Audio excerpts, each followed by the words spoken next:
మరో breaking news చూస్తున్నాం. తెలంగాణ కాంగ్రెస్ ఎమ్మెల్యేలు ఎమ్మెల్సీలతో సీఎం రేవంత్ రెడ్డి మీటింగ్ నిర్వహించారు.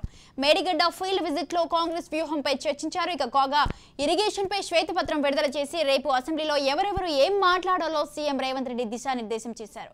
అయితే ఈ భేటీలో మంత్రి Uttam Kumar Reddy power point presentation ఇచ్చారు. కృష్ణా జలాల వివాదంపై ఎమ్మెల్యేలకు ఎమ్మెల్సీలకు వివరించడం జరిగింది.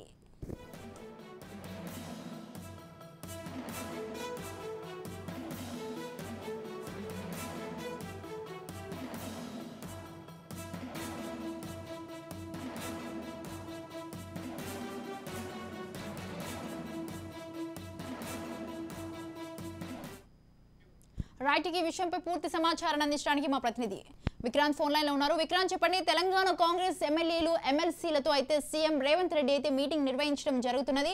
దీనికి సంబంధించి మీ దగ్గర ఉన్న అప్డేట్స్ ఏంటి?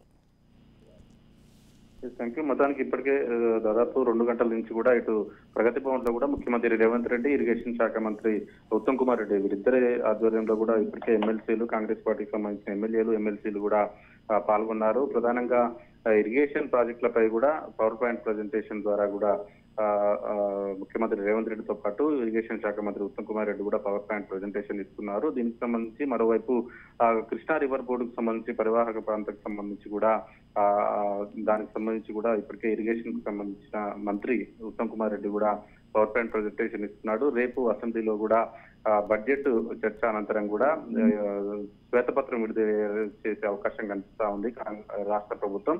ఈ నేపథ్యంలోనే ఇటు 9.5 సంవత్సరాల పాటు బీఆర్ఎస్ ప్రభుత్వం ఉన్న నేపథ్యంలో కూడా, ప్రతిపక్షంగా ఉన్న నేపథ్యంలో రేపటి నుంచి ఈ చర్చ ఉంటున్న నేపథ్యంలో కూడా వారికి ధీటుగా సమాధానం ఇవ్వాలనేసి కాంగ్రెస్ పార్టీ నిర్ణయించింది. దీనికి సంబంధించే అందరి ఎమ్మెల్యేలకు, ఎమ్మెల్సీలకు కూడా ఒక అవగాహన కల్పించడం కోసమే ఇరిగేషన్ శాఖకు సంబంధించి, అదేవిధంగా విజిలెన్స్ రిపోర్ట్ ఇప్పటికే ఇచ్చిన నేపథ్యంలో కూడా కాళేశ్వరం మేడిగడ్డపై అవినీతి, అదేవిధంగా మేడిగడ్డ కుంగుపాటుకు సంబంధించిన కుంగడం పట్ల కూడా సమగ్రమైన రిపోర్టు ప్రభుత్వం వద్ద ఉంది. దీనికి సంబంధించే ఇటు పవర్ పాయింట్ ప్రజెంటేషన్ ద్వారా ఇరిగేషన్ శాఖ మంత్రి ఉత్తమ్ కుమార్ రెడ్డి కూడా ఎమ్మెల్యేలకు, ఎమ్మెల్సీలకు దిశానిర్దేశం చేస్తున్నారు. రేపు ఇటు బీఆర్ఎస్ పార్టీకి సంబంధించి ప్రధాన ప్రతిపక్ష నేతగా ఉన్నటువంటి, అప్పటి ముఖ్యమంత్రి ప్రస్తుత ప్రతిపక్ష నేతగా ఉన్నటువంటి కేసీఆర్ రేపు అసెంబ్లీకి హాజరవుతారా అన్న దానిపైన మాత్రం కొంత సందిగ్ధత నెలకొంది. ఈ నేపథ్యంలోనే అవసరమైతే అప్పటి ఇరిగేషన్ మంత్రిగా ఉన్నటువంటి హరీష్ రావు మాత్రం చర్చలో పాల్గొనే అవకాశం ఉంది.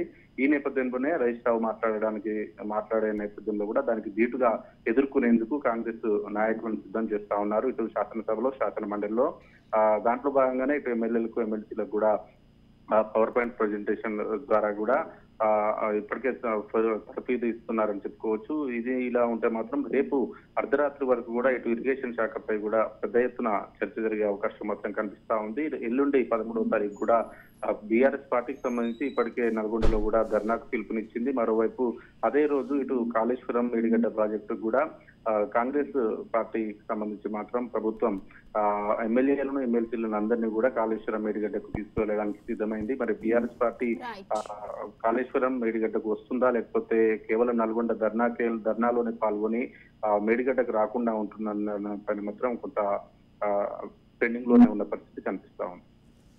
Right. Thank you Vikrant. Thanks for the details.